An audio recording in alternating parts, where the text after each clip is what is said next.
Like and subscribe and click the bell icon to get new video updates. Opinion: Elon Musk's Twitter purchase has the left and right switching sides. For the better part of a decade, conservatives have complained that tech giants use their power over platforms to suppress conservative views. Their complaints have not received much sympathy outside the movement. But perhaps they will now that Elon Musk is buying Twitter and the left is uneasy at the prospect of an owner hostile to its designs, specifically, an owner who is promising less aggressive moderation policies, possibly including restoring Donald Trump to the platform. This deal is dangerous for our democracy, proclaimed Senator Elizabeth Warren, D.Mass. Former Democratic presidential candidate Howard Dean and New York Times columnist Charles Blow promised to delete their accounts if the acquisition goes through. And Clinton administration Labor Secretary Robert Reich complained, "Musk and his apologists say if consumers don't like what he does with Twitter, they can go elsewhere. But where else would consumers go to post short messages that can reach millions of people other than Twitter?" All of these missives were, of course, posted on Twitter. And all of them sound a lot like conservatives, up until about 5 minutes ago. Back in the olden days, it was Republican senators complaining that big tech's control over the discourse was a threat to American democracy. Meanwhile, the left earnestly explained that Twitter is a private company. Aren't conservatives supposed to love private property? And has a perfect right to set whatever moderation policies it wants. What a difference a deal makes. Suddenly, private companies can do whatever they want might not be quite sufficient to ensure a robust, democratic debate about the vital issues of our times, and go start your own social media platform if you don't like it seems a somewhat inadequate retort to those who complain. That still leaves the argument that conservatives, and Musk, are simply wrong, that social media moderators were systematically deplatforming conservative ideas, rather than struggling through the messy, complicated process of moderating any large-scale platform.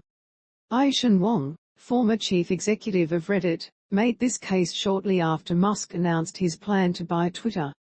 Wong suggests that the freewheeling policies of a decade past, when a Twitter exec proudly called the company the free speech wing of the Free Speech Party, were fine for the old days of the Internet, when networks were small.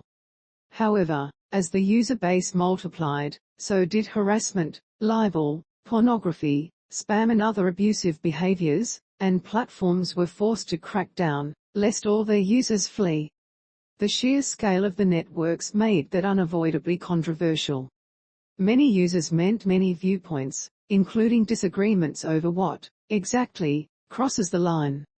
It also meant many moderators, each judging gray areas differently, so similar cases and always resolved the same way.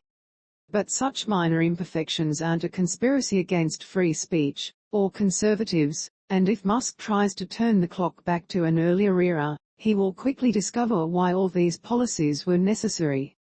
Of course, Wong is right that some amount of moderation is necessary.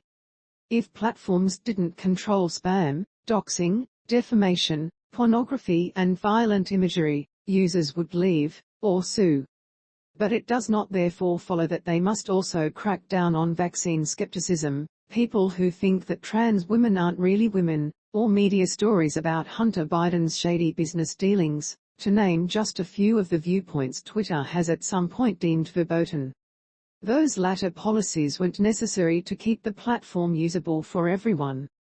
They were a choice to make the platform more comfortable for certain users, and views. That this was the effect is obvious from the lopsided reaction to the prospect of less moderation. If things were really so even-handed, the left would not be freaking out, while the right celebrates. If you are tempted to suggest that the right just breaks the rules more, well, that's sort of the point. Of course, conservatives will end up breaking the rules more if left-wing moderators are writing them according to their own dogma, and making all the close calls in favor of the home team. Now, one could argue that right-wing viewpoints ought to be suppressed because they are hateful and retrograde and dangerous to democracy. That argument is pretty common. But one could also ask whether it isn't a little dangerous when a social media platform takes it on itself to define and massage the discourse this way. maybe even a little undemocratic.